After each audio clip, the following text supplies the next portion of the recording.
Hello, ladies and gentlemen. My name is Moses Lassiter. To you, you know, American speakers, Nelson Moses Lassiter. What I'd like to do is welcome you to my podcast, Unpopular Kids. It's a podcast that really shares the unpopular opinions that the unpopular kids would have, when compared to the majority. And it's not that we're taking a different position on purpose. It's just that a lot of the opinions and stances that I may have are different from what a lot of people think. And I just want to share that because I know that there are a lot of people out there that may have the same sentiments as I do, but they feel like that voice isn't being heard. Or if you disagree with what I say, or you don't, or you haven't heard my perspective before, it could be exciting and a new way to learn something and possibly see things through a different POV. The ultimate goal is just to have people open their minds, think a little bit outside of their comfort zone, maybe recognize their unconscious bias they may have. But overall, the goal is just to share, learn, and experience. So welcome. Today's show is it's no different. We will be talking about the state of the United States, what is going on in America right now. And one of the biggest things that's happening right now in America is we're dealing with identity politics, we're dealing with race, and there doesn't seem to be an end in sight. There are a lot of people that are oblivious to what's going on. There are a lot of people that are trying to understand what's going on. There are a lot of people condemning what's going on all sides. And I think it really comes down to just a lack of understanding, comes down to cognitive dissonance. It comes down to just, awareness. So what we're going to do on today's episode is really talk about why and how we got to here. Now, what I'm about to share, it can't be disputed. It can't be argued against. It can't even be contested. Because what I'm about to share is fact. Pure fact. You can comment all you want on it, but what I'm about to say is the truth. The truth about why things feel like they are the way that they are. And then the best place to start is the beginning. No, this is not some story about slavery or 400 years of oppression. This is a story about the now. The now in a society where we are taught that if we work hard enough, we can make it. And I am here to say that that reality exists for many, but not all. I'm going to tell you the truth. Okay? So, this is where we start. When I was a kid, my family was poor. We grew up in a Section 8 house, which is government housing, and we were on welfare. We had food stamps before there was EBT, then we had EBT in order for my mother to provide to take care of 3 kids. Now, she didn't have an abortion. She took care of 3 kids. She raised them. So for you Christians out there, she's following the policy. She's following the rules. She understands that a fetus is life and not to take that away. So this woman, a single mother, raised 3 kids. After taxes, her take home was only 17,000 US dollars a year. With that income, she had to be on government assistance. because there's no way in how you can survive on that. And that's the reality that a lot of people are facing. Black people, white people, everything in between. They're struggling to make ends meet because there isn't a system in place to pay a fair wage so that people can actually live. So, this woman, my mother, always said, your mind is the most dangerous weapon in the world. They can take everything away from you, but they can't take away what you've learned. Now, as a kid, I didn't know who they were. I had no idea who they were. But apparently, they could take my life away. She stressed education. She said, education is how you are going to get out of this lifestyle. Education is how you're going to become something. So follow the rules, get an education, and make something of yourself. So let's fast forward. Education was stressed, and I somehow was lucky enough to get into a private school that we couldn't afford. And when I arrived, I was only one of 2 Black students there in my class. It was quite interesting going from a public school where I was one of many to where I was one of the few, one of the 2. And it was so interesting because I didn't realize that I was actually poor until I saw how other people lived. And that was so mind-blowing for me to be like, oh, wow, this is how I'm living, but this is how I could be living. Why isn't my mother living like this? And I faulted her for not being able to be successful. I was so mad at my mom for not being able to be successful because I felt like it was her fault that we were poor. What I didn't know is that my mom was actually in college trying to get an education. But then she had me and wanted to do what was right and take care of the child because life is precious, because my life mattered. She wanted to raise me so that I could have a better future than the one that she had. So in order to take care of 2 kids, because my sister was already born by then, she had to drop out of college. So she continued to stress education to make sure that her children could strive to be the best that they could be. One day in 8th grade, we were working on an English project. And I was staying at a friend's place. We were all over there. And I remember, I'll never forget this, I was in 8th grade. As soon as I walk into the house, the mother, she was a white mother, sees me and quickly moves her purse off the island in the kitchen. Now, I thought nothing of it. You can think nothing of it. Maybe she's just like, oh yeah, I need this, or I need to move this, or this shouldn't be here. You can totally say that's justified. Damn, I can say that's justified. So she moves it, and for me, I was like, oh, that's a little weird, but it's okay. But this wasn't the first time that I noticed that people would act weird around me.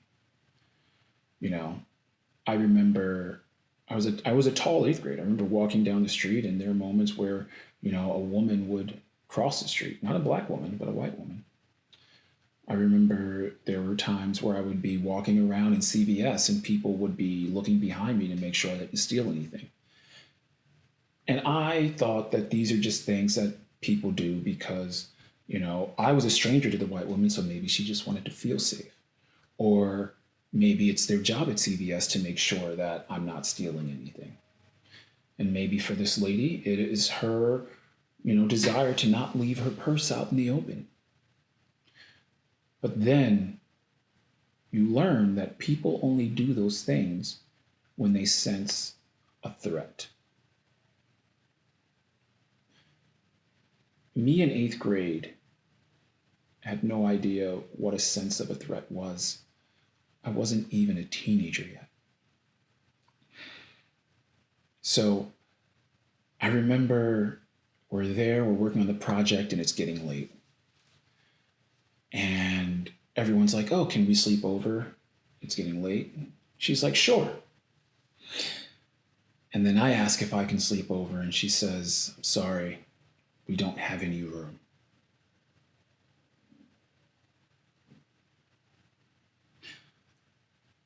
My white friends were able to sleep over, but she wouldn't let me sleep over in this massive house that clearly had more than enough space.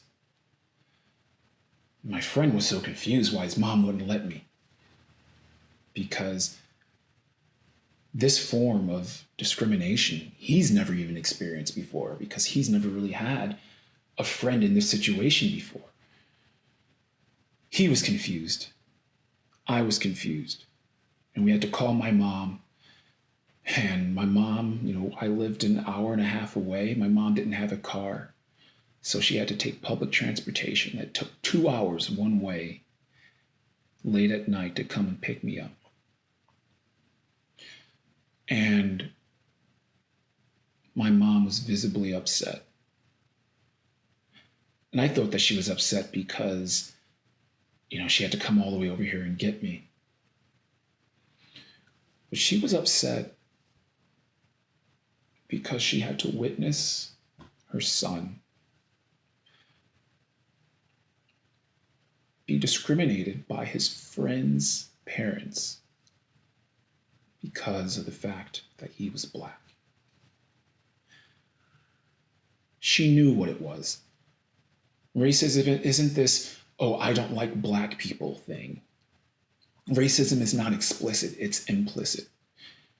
It is a bias that happens that you can get away with and find many excuses to justify it. Now, you can say and argue, well, that doesn't seem like the situation is racist, because racism is hidden. So let me further this story to help explain this claim. Days later, while I was still confused, I asked my friend, I was like, why didn't your mom let me stay over? And she said, he said that she told him when they were young, and she just started dating his dad in Florida. They were jumped by 2 Black men.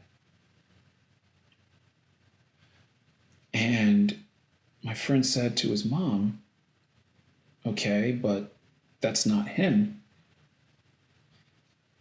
He's not like that. And her response was, he's Black. You don't know what he will be.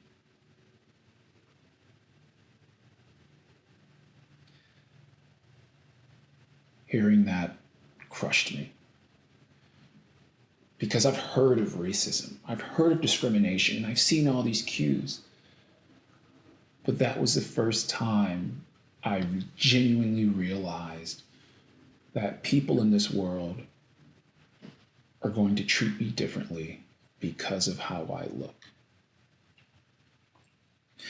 And when that happened, everything, all the other experiences of my childhood where I saw all these weird things happening that I didn't understand, they all began to make sense. It wasn't just these weird coincidences. It was actually a strain of consciousness, an action and a reaction out of fear because of how I looked, or out of hate because of how I looked. And a lot of it is unconscious. It's an unconscious bias that has been ingrained into people. So this school that I went to was a very good school. It was called the Haverford School for Boys outside of Philadelphia, Pennsylvania. And I truly believed that if I just worked hard and got an education and showed that I could be something, then I could become something. So I ended up getting into college. I went to Trinity College in Hartford, Connecticut. And I worked really, really hard. I, lived abroad in Shanghai. I wanted to see the world. Studied Chinese, studied economics, studied international relations. I wanted to learn about the world, learn about my place in it. I wanted to be someone of merit, someone respectable, someone that could show that it doesn't matter if you're black, white, rich, or poor. If you work hard and apply yourself, you can make something. That is the reality that I wanted. That was the world that I wanted. That is what I was grasping for. So I graduated. And I remember interviewing for jobs.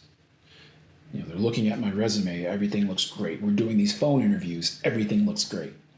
Now, when I'm on the phone, I try to be very, very professional and very astute and present the best version of myself because I want to show them that I have what it takes to get the job done.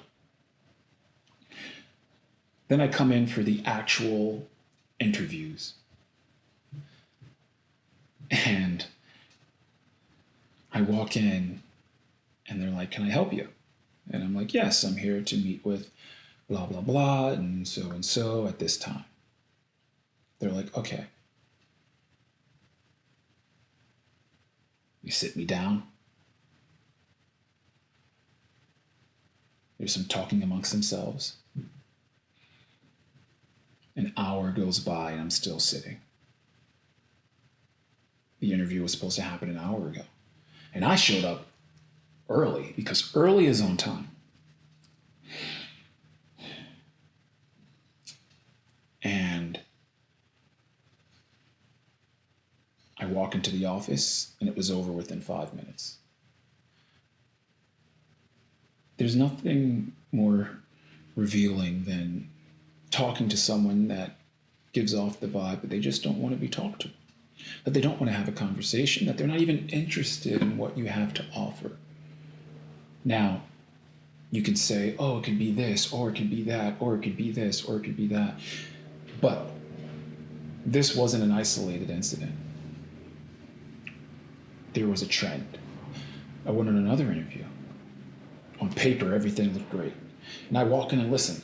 I went to the Haverford School. I went to Trinity College. I look good in a suit. I know how to dress up. I can put on the full Windsor knot. It is fresh. So when it comes to the appearance, there is no excuse. When it comes to my eloquence and the way that I speak, there is no excuse. So I'm in the office and they're like, "How can I help you?" And I'm like, "Oh, I'm here for the interview and blah, blah, blah." And they're like, "Oh, that's you?"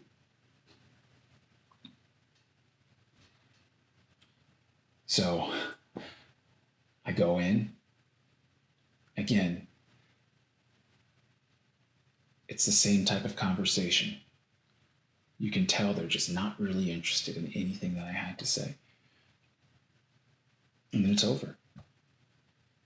This happened 3 times, 3 completely different instances, completely different companies, where I was the only person of color in this interview. And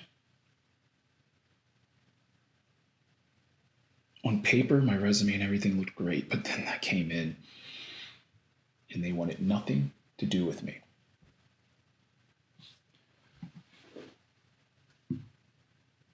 This is the reality that we all have to deal with. And by we, I mean people that look like me. This isn't just an isolated incident. When I was in China, this happened as well. The difference is the Chinese are more explicit about their racism because it's not frowned upon. I go in for an interview and they said to me, and this is the thing, I speak Mandarin as well, and I'm a fluent English speaker. I'm a native English speaker. I can walk in there and say, 你好，我的名字叫 Nelson Moses Lassiter， 我想教你的同学，我要教他们怎么说英语，但是他们不要我教他们的学生，为什么？因为我是个黑人。They said to me, "Oh, we would rather have a white person teach them English because that is what their parents would expect."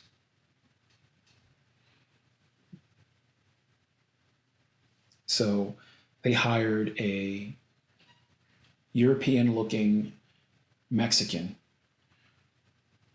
whose English was bad and whose Chinese was bad just because he looked the part. Didn't matter that I was qualified. I was beyond qualified. I was perfect for it. But because I didn't look like what they wanted, I didn't get it. The same with those other instances in the United States. I was more than qualified. A GPA of 3.8, yeah, may not have been a 4.0. 3.8. National Honor Society. Dean's List.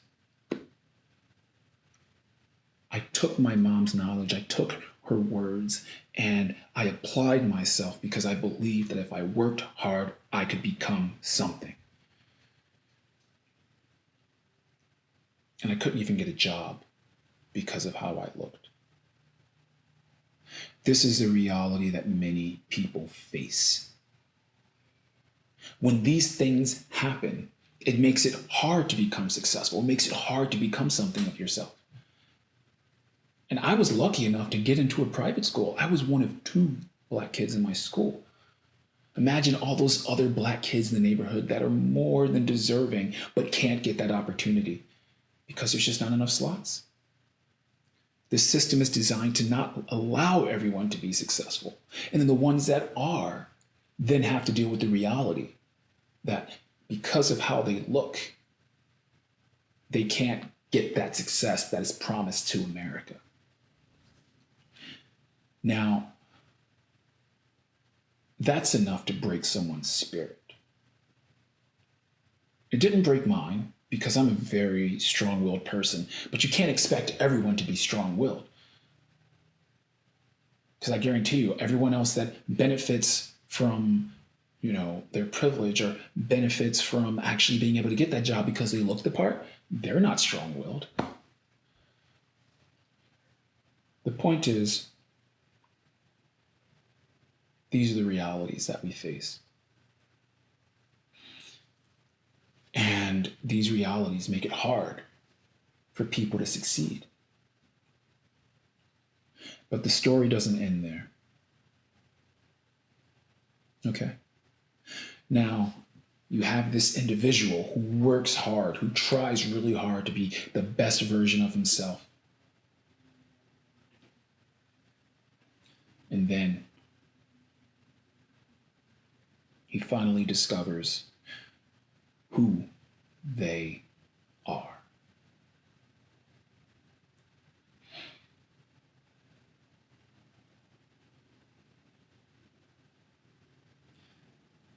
They are the ones that don't want you to succeed because of how you look. They are the ones that don't care how many degrees you hold. If they are afraid of you because of how you look, they will pull a gun on you and they will take your life because they can get away with it. When I was 14, my mother sat me down and explained that because I was Black, I was going to have to do certain things in order to survive and make it in this world. Avoid the police at all costs. If they look at you, if they come after you, if they talk to you, be completely compliant. Don't talk back. Don't say anything. Keep your head down. Do not smile. Comply.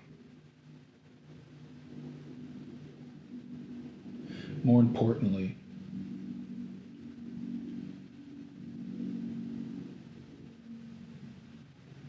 let them do whatever they feel like they need to do.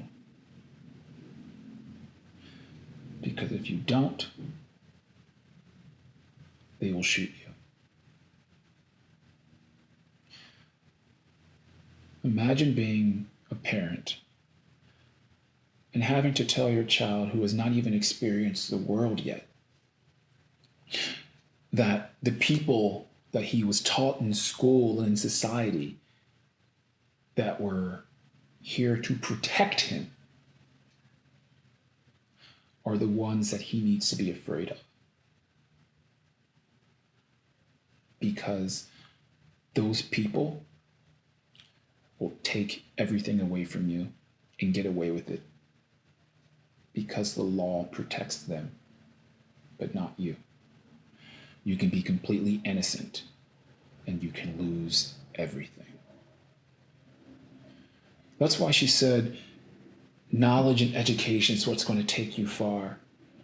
Because once you've had everything else taken away from you, they can't take away what you've learned. And at least that knowledge can be a foundation to build a new life all over again, if you're given that opportunity.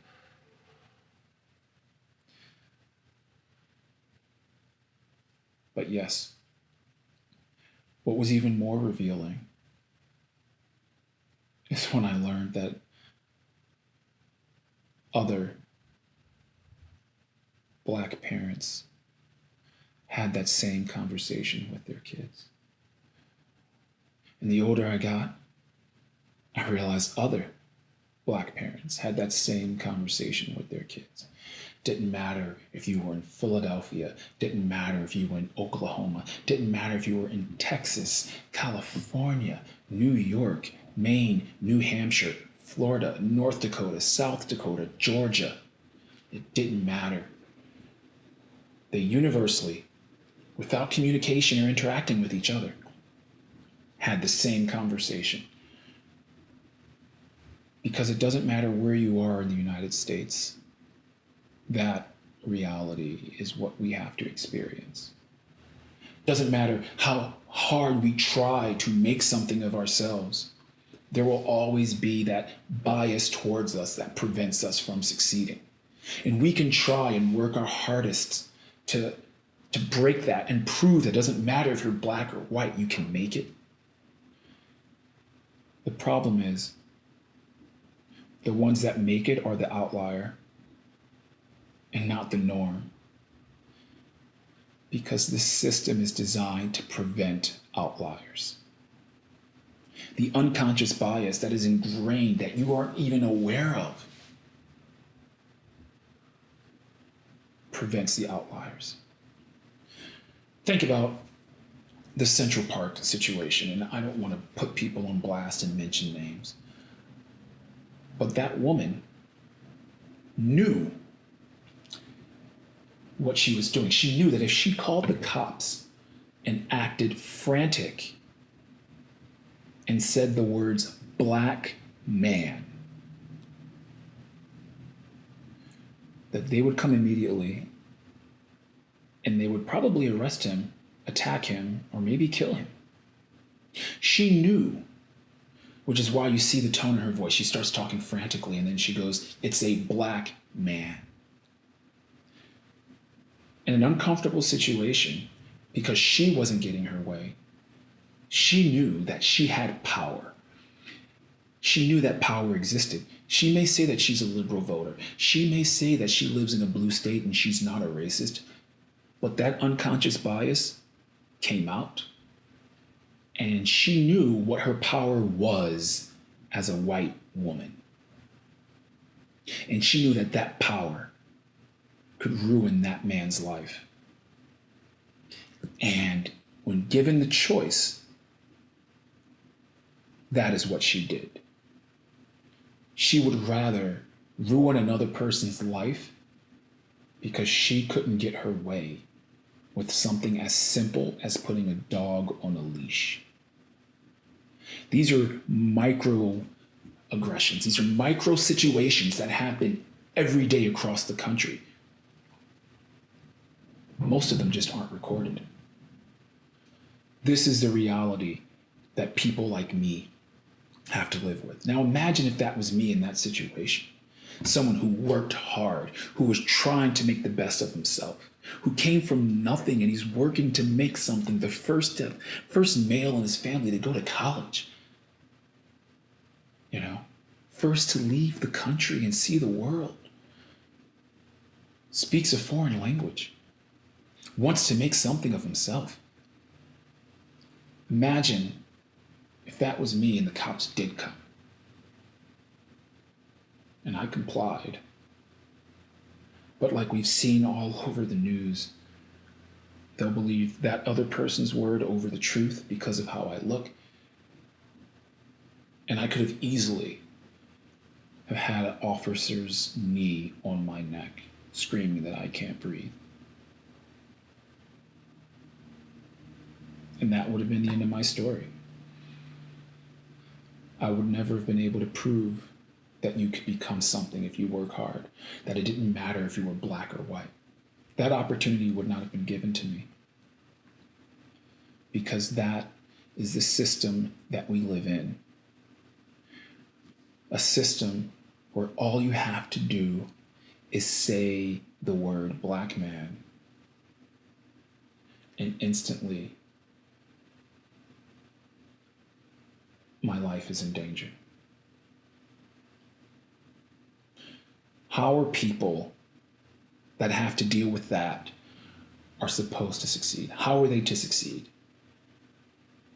You can find as many excuses as you want, but what you cannot argue is the facts, and the facts is that that happened.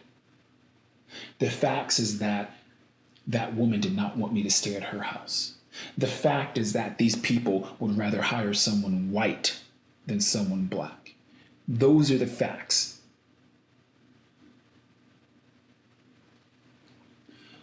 How are we supposed to succeed? How are we supposed to succeed if you don't want us to?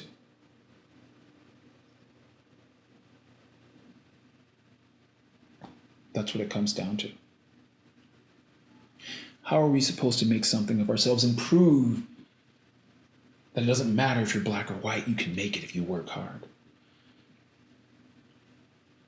What's really crazy is most black people are God-fearing Christians who go to church on Sunday, who read their Bibles, who want nothing but the best for their families and their lives, but they're not afforded the opportunity to.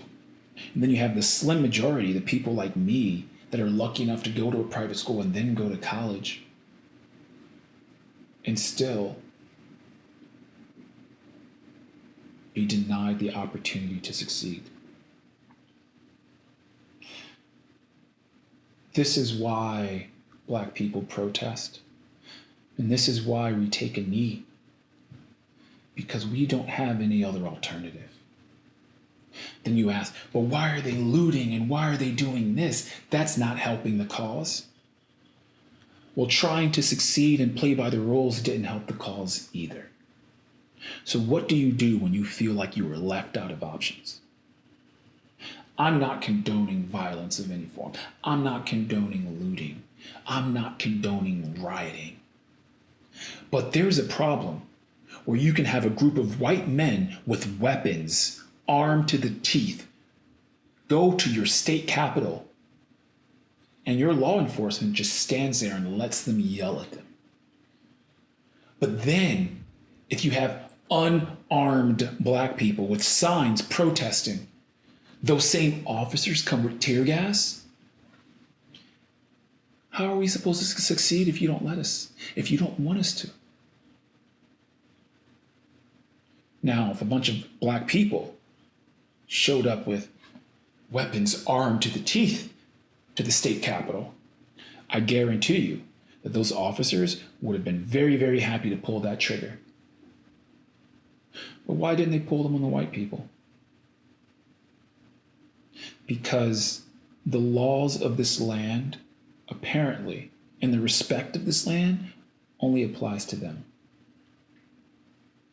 Which is crazy, because the reason why this land is the way that it is because of both black people and white people together. It doesn't matter that it was, you can say, well, it was slavery, or you could say it was this. Either way, the history of America has been bound by black people and white people.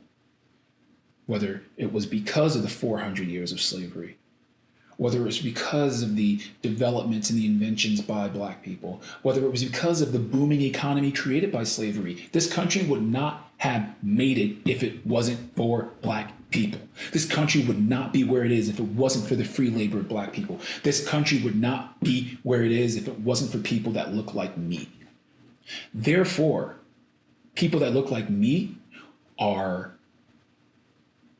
deserving and deserve the same rights as white people, the same opportunities as white people, because it is a debt that is owed to us.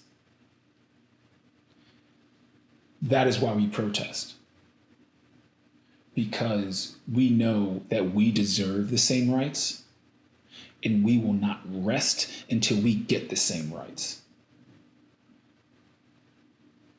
If we're in a system that is continually not going to work in our favor, even when we try to do it right, then we're going to find another way. Because it seems like it's only when a city gets burned down to the ground that white people start listening. My question is, what is it going to take for you to finally listen and hold these officers accountable? Hold the people that discriminate accountable, because they are just a part of the problem, and those that are silent are equally to blame. Silence is death. Silence is discrimination. Silence is racism. If you want to ignore the reality and live in your bubble of bliss, fine, but you are just a part of the problem. If you choose to be blind and not realize that there is a struggle happening, you are just a part of the problem and don't even deserve to be in the same room with a black person. Because we have fought hard. We have been resilient. And you know something? With everything that has happened, we have yet to be broken down. Because you don't know the mind that's in here. As my mom said a long time ago, your mind is the most dangerous weapon in the world. Man can take everything away from you. They can take everything away from you, but not what you've learned. Black people have a dangerous mind because we've been through enough, we've experienced enough, and we know how to use it. Be a part of the solution, not the problem. Demand justice. Demand accountability. If you are given a weapon and law to protect, then protect the citizens. The citizens are not your enemy. The citizens are not your enemy. But if you treat the citizens as one, we need to make sure that the law will hold these cops accountable. That is the only way this will stop. Because if they know they can get away with it, they will continue to do it. It wasn't until the Civil Rights Act was passed that the states had no other choice but to comply. It wasn't until the 14th Amendment was passed And it wasn't until the 13th Amendment was passed that Black people were legally free and can legally vote. It wasn't until the law made it reality. So we need to make sure that the laws get passed that force these people to comply and not view citizens as the enemy, and hold them to a higher standard and make their offenses punishable by law. Be a part of the solution, not the problem. So to conclude my story, I do believe that if I work hard, I can become something of myself. That I can prove that if you come from nothing, you can make something in this country. I do believe that. The exception is, well, maybe, if you're Black.